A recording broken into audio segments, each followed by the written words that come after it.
Hi, I'm Nadia. Welcome to Happy Nappy Curls. Today I will be showing you our dining room reveal. We moved in May, so my goodness, time has gone by fast. It'll soon be a year, and this was our first home, so we were excited to put our stamp on it and make it our own. We moved from a tiny two-bedroom apartment. It was tiny, no eating kitchen, no dining room, nothing. So we enjoyed all our meals on the couch.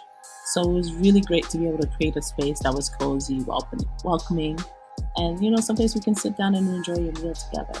So take a look at the process, and ultimately, after setup, I did decide to change the wall color.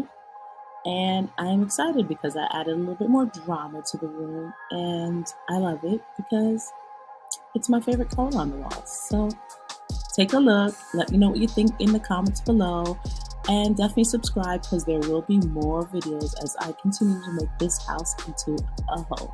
Thanks for watching.